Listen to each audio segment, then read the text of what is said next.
बच्चा अंग्रेजी घर में सीखा, विद्यालय में गया, अच्छे विद्यालय में उसको एडमिशन मिल जाता है, प्रवेश किया।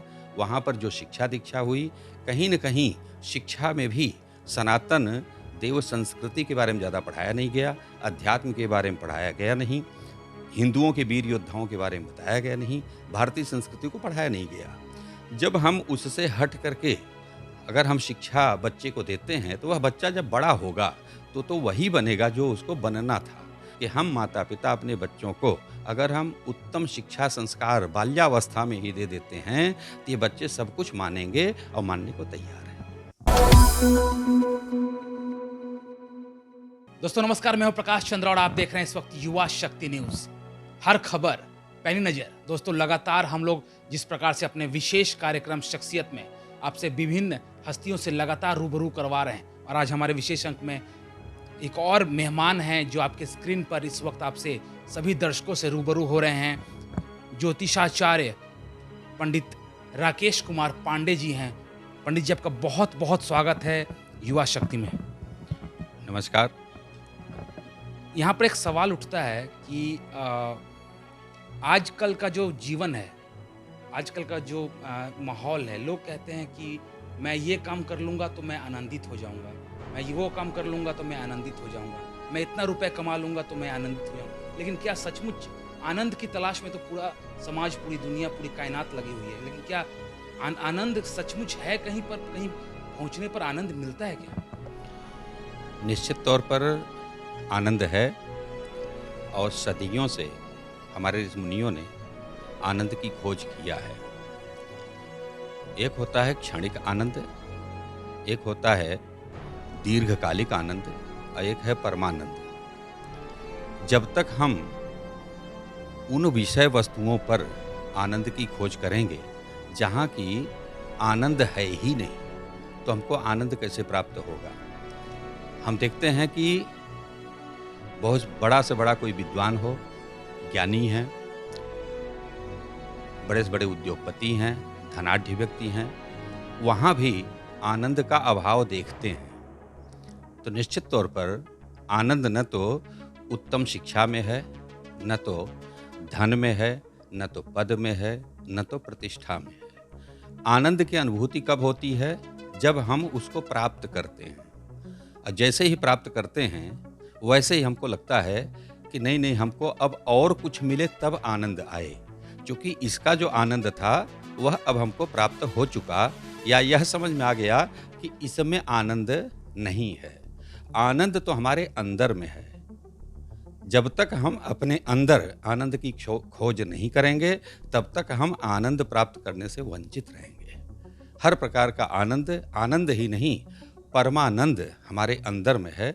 हमको आत्ममंथन करना चाहिए, आत्मचिंतन करना चाहिए। जिस प्रकार से हम देखेंगे कि ईश्वर हमारे अंदर में है, ईश्वर को हम बाहर खोजते हैं, ईश्वर अंदर नहीं है। ईश्वर ही आनंद का स्वरूप है। उसको जब हम अपना मान लेते हैं, तब हमको आनंद ही प्राप्त होता है। चलिए, दर्शकों की जानकारी के लिए मैं बता दूं कि हमारे साथ इस वक्त हमारे विशेष जो अंक है शख्सियत, उसमें पंडित राकेश कुमार पांडे जी हैं, और इनसे हम लोग विभिन्न सवाल और इनसे जवाब पूछते रहेंगे। लेकिन उससे पहले पंडित जी, हर लोगों के मन में एक सवाल होता है कि अगर मैं अच्छी शिक्षा दीक्षा लूँ तो कहीं ना कहीं मुझे तमाम जो ज्ञान है वो आ जाएगा। उसके लिए बहुत ज़रूरी है कि आपका जो बैकग्राउंड है और आपकी जो शिक्षा दीक्षा कैसे हुई, ये आप अगर हमारे दर्शकों से शेयर करें तो बहुत अच्छी बात होगी।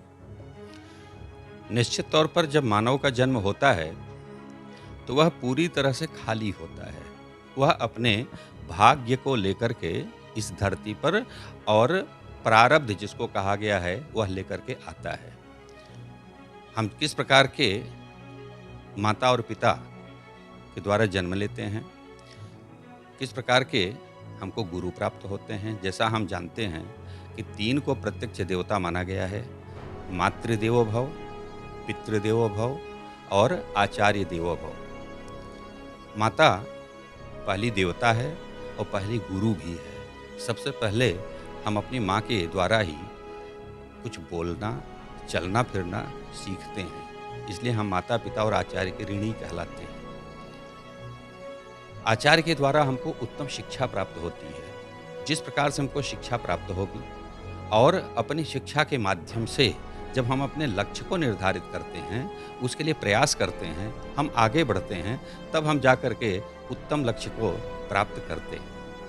आप को मैं बताऊं कि मेरा जन्म भारतवर्ष में उत्तर प्रदेश के वाराणसी मंडल के अंतर्गत जौनपुर जनपद में एक सरजू पारीण पंडित रामनाथ पांडे जी, मेरी माताजी श्रीमती स्वर्गीय बेलपति जी पांडे के यहाँ हुआ।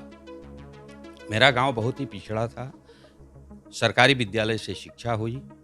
हमारे गुरुजन जो अध्यापक थे वह सचमुच में अध्यापक थे। अध्यापक ही नहीं थे, वे तो गुरु थे। उन्होंने हम सब में शिक्षा के साथ साथ संस्कार कूट कूट के भर दिया। हम सबको बताया कि आपके पास में जितना ज्ञान है, साथ साथ आपका धैर्य, आपका आत्मबल, आपकी उत्तम सोच, आपकी दूरदर्शिता जिस स्तर की रहेगी, उस स्तर से आप लक्ष्य को प्राप्त करेंगे। और आज हम व्यक्तिगत तौर पर मैं अपना बताऊं, मैं अपना उन गुरुजनों का आभारी हूँ, ऋणी हूँ।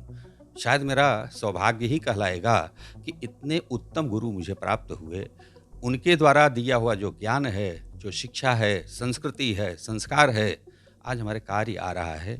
और मेरी कुछ भी अगर सफलता मिली है तो मेरे गुरुजनों की और माता पिता के आशीर्वाद की ही कृपा है। दोस्तों, मैं आपको एक दिखाता हूँ, एक किताब दिखाता हूँ, व्रत एवं त्योहार। देखिए इस किताब को। और मेरे पास एक जानकारी आई है, एक तथ्य है कि लगभग 5 लाख प्रतियां पूरे देश भर में प्रचारित और प्रसारित हो रही हैं। इसके बारे में पंडित जी बताएंगे। पंडित जी, हमारी जो शिक्षा हुई ज्योतिष में हुई। मैंने संपूर्णानंद संस्कृत विश्वविद्यालय से ज्योतिष में आचार्य किया। जब कलकत्ता महानगर में आया तो यहाँ मैंने देखा कि हर व्यक्ति यह जानने के लिए परेशान रहता था कि कोई भी व्रत एवं त्योहार कब है, मैं व्रत कब करूं। जब मैंने सबको परेशान देखा तो हमने एक योजना बनाया कि ऐसा कुछ किया जाए कि जन साधारण को बिना किसी प्रयास के सरल से सरलतम भाषा में यह जानकारी उपलब्ध कराई जाए। इस इच्छा से मैंने संस्कृति प्रचार समिति की स्थापना किया आज के 30 वर्ष पूर्व में। इसमें जो आधारभूत सनातन धर्म के लिए हैं कि हमारे व्रत कब हैं, त्योहार हम कब मनाएं, कौन सी तिथि कब है, नक्षत्र कब है, नक्षत्र कब तक है और विशिष्ट पर्व कब कब हैं, इन सबको हमने देने का प्रयास किया। संस्कृति प्रचार समिति के माध्यम से पहले वर्ष में 1000 प्रतियों का प्रकाशन हुआ था।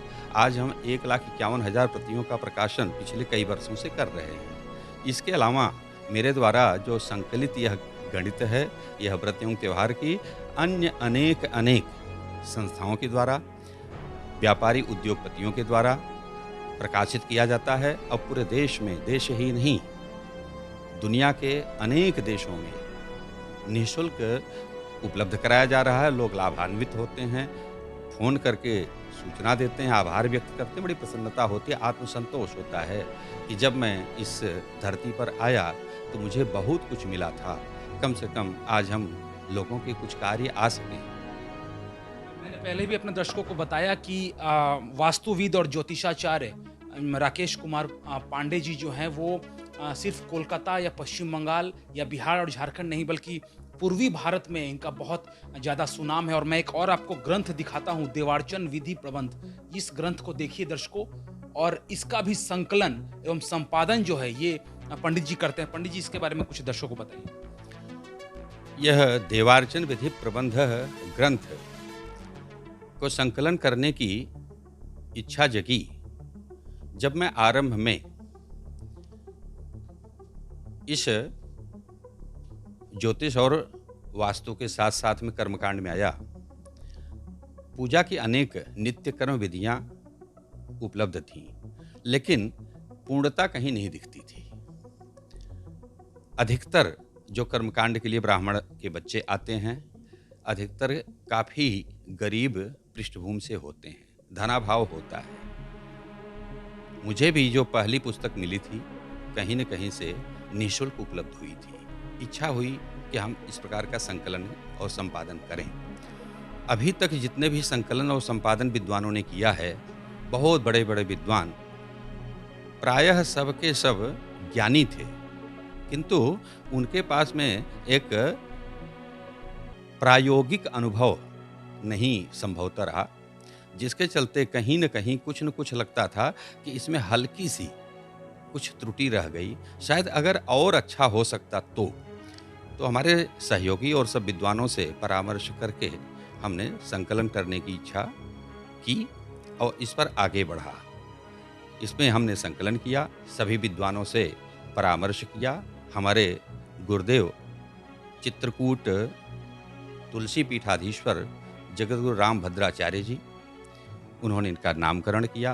पहले हमने देवार्चन विधि नाम रखने की इच्छा किया था, किंतु गुरुदेव ने कहा नामकरण मैं कर रहा हूँ। उन्होंने देवार्चन विधि प्रबंध नामकरण किया, उन्होंने आशीर्वाद दिया और आज सभी चारों पीठ के जो शंकराचार्य जी लोग हैं, सभी गुरुजन हैं, विद्वान हैं, इनसे निरंतर आशीर्वाद प्राप्त होता आ रहा है।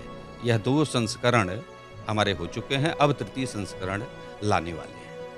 दोस्तों, जैसा कि मैंने पहले भी आप लोगों को बताया कि जब ज्योतिषाचार्य राकेश कुमार पांडे जी जब हमारे साथ यहाँ पर मौजूद हैं, हमारे स्क्रीन पर हमारे साथ साक्षात्कार के लिए, तो इनसे एक सवाल मेरे मन में आ रहा है कि पंडित जी, कोरोना काल चल रहा है, तीसरी लहर की जो बात की जा रही है वो भारत के चौखट से भीतर घुस चुकी है और बहुत सारे हजारों लाखों लोग प्रभावित हो गए हैं और हम लोग जान गए हैं कि कोरोना काल में किस प्रकार से हमें बचना है, मास्क लगाना है, कैसे हम लोग क्या दवाइयाँ लेनी है, सब कुछ समझ में आता है। लेकिन जब पूजा की बात आती है कि कोरोना काल में हम पूजा कैसे करें, क्योंकि लोगों के पास समय तो बहुत है, क्योंकि कोरोना काल में बहुत सारे लोग जो हैं वो घरों में रह रहे हैं, बहुत कम बाहर जा रहे हैं, अगर ज़रूरत कोई आवश्यक कोई काम हो तो भी बाहर जाते हैं। लेकिन ऐसे में पूजा किस प्रकार से करें और कैसे भगवान की आराधना करें, ये बहुत ज़रूरी है इस कोरोना काल में। आपसे अच्छा इस बात का जवाब कौन दे पाएगा, इसलिए मैंने ये सवाल आपसे पूछा है। यह सृष्टि जो है 84 लाख योनियां हैं। इन योनियों में बहुत सी ऐसी योनियां हैं जो कि हमको दिखती नहीं हैं। यह कोरोना जो वायरस है, उन्हीं 84 लाख योनियों में से एक है। जो इस सृष्टि में आ गया वह जाएगा नहीं। यह धरती माता है, यहाँ पर एक बार जो बीज अंकुरित हो गया, उसके अनेक अनेक जो है बीज उत्पन्न होंगे और उनसे यह उनकी सृष्टि का क्रम बढ़ते रहता, चलते रहता है। हमारे पूर्वजों ने, ऋषि मुनियों ने जिस प्रकार से बताया था कि आप जब भोजन करें तो प्रयास करें कि एक दूसरे का जूठा न खाएं, आपका जूठा और न खोए, आप किसी का जूठा न खाएं। घर में जब प्रवेश करें उस समय आप अपनी पादुका को बाहर ही खोल दें, अंदर प्रवेश करें तो हस्त पाद प्रक्षालन करें, बिना हाथ और पैर को धोए अंदर न प्रवेश करें, एक बार के पहने हुए वस्त्र को दोबारा न धारण करें। इस प्रकार से जो बताया गया था, आपने देखा होगा कि जब यह कोरोना पिछले वर्ष आरंभ हुआ 2020 में, भारत के यशस्वी प्रधानमंत्री श्री नरेंद्र मोदी जी के द्वारा लॉकडाउन की घोषणा की गई। उसके बाद में भिन्न भिन्न माध्यम से हमको जो भी बचने के रास्ते बताए गए, उसमें यही था कि आप मास्क लगाएं, हर समय साबुन इत्यादि से हाथ को धोते रहें, लोगों के साथ में शारीरिक दूरी बना करके रखें। यह सब इन्होंने बताया और यही सब कुछ हमारे ऋषि मुनियों ने आरंभ से ही बताया है। रही पूजा की बात, पूजा हम 2 प्रकार से करते हैं। या तो ईश्वर से हम बहुत प्रेम करते हैं, अथवा हम भयभीत होकर के करते हैं। जो ईश्वर से प्रेम करते हैं वे तो ईश्वर की पूजा हमेशा करते हैं, और जो भयभीत होकर के करते हैं, जैसा कि आपने देखा होगा कोरोना काल में सामूहिक यज्ञ, पूजन, अनुष्ठान, भजन कीर्तन या तो बंद हो गए या तो बहुत कम हो गए। उसका मुख्य कारण था कि इसके माध्यम से इस कोरोना वायरस का प्रसार अधिक हो सकता है। तो आज अगर हम घर में बैठ कर के पूजा करें तो ईश्वर कहाँ है? ईश्वर मंदिरों में या मूर्तियों में या चित्र में नहीं है। ईश्वर हमारे अंदर है। ईश्वर भगवान हम शब्द बोलते हैं जो कि हमारे 5 जो तत्व हैं, क्षिति, जल, पावक, गगन और समीर, हवा। ये पांचों तत्व ही ईश्वर के रूप हैं जिनको प्रकृति कहते हैं। प्रकृति और पुरुष, यह दो हैं। यह हमारा जो शरीर है, यह कहीं न कहीं प्रकृति के रूप में है। इसके अंदर बैठा हुआ जो आत्मा है, परमात्मा का अंश है, यह पुरुष है। हम पूजा करते हैं किसकी? चाहे विष्णु भगवान के रूप में बोल लें, हमारे जो त्रिदेव हैं ब्रह्मा विष्णु महेश, इनकी पूजा कर लें। महाकाली, महालक्ष्मी, महासरस्वती हम शक्तियों के रूप में कर लें। किंतु प्रकृति और पुरुष की ही पूजा की जाती है। सबसे उत्तम पूजा बताई गई है कि आप ध्यान के माध्यम से करें। अगर हम ध्यान के माध्यम से बिना किसी वस्तुओं का उपयोग किए हुए अगर हम पूजा करते हैं तो वह हमारे लिए ज़्यादा से ज़्यादा कल्याणकारी है, हर प्रकार से हमारी रक्षा करेगी। बहुत बहुत धन्यवाद पंडित जी का अपना वक्त देने के लिए और बेशकीमती सुझाव देने के लिए और इतनी सारी बातें युवा शक्ति के दर्शकों को बताने के लिए। लेकिन इस साक्षात्कार को एक सवाल के बिना ये साक्षात्कार अधूरा है, क्योंकि युवा शक्ति चैनल में युवा वर्ग जो है पंडित जी, वो आपको इस वक्त लाखों करोड़ों लोग देख रहे हैं। इसलिए एक सवाल यहाँ करना बेहद ज़रूरी है कि आजकल का जो युवा है वो पंचांग को लेकर काफ़ी दिग्भ्रमित है। वो पंचांग को बहुत ज़्यादा मानने से गुरेज करता है। ऐसे में युवाओं को क्या संदेश देना चाहेंगे? पंडित राकेश कुमार पांडे आपके सामने हैं और इनके सामने युवा शक्ति के तमाम दर्शक हैं। निश्चित तौर पर आज का युवा भौतिकता में भ्रमित है और भौतिक सुख चाहता है। हमारा जो भारतीय संस्कृति है, इसके ऊपर कहीं न कहीं पाश्चात्य संस्कृति हावी हुई है। हम यहाँ पर अपने युवाओं को दोषी नहीं मान सकते, क्योंकि जिस प्रकार से उनका पालन पोषण हुआ, जिस प्रकार के संस्कार उनमें स्थापित किए गए, बच्चा वैसा ही बना है।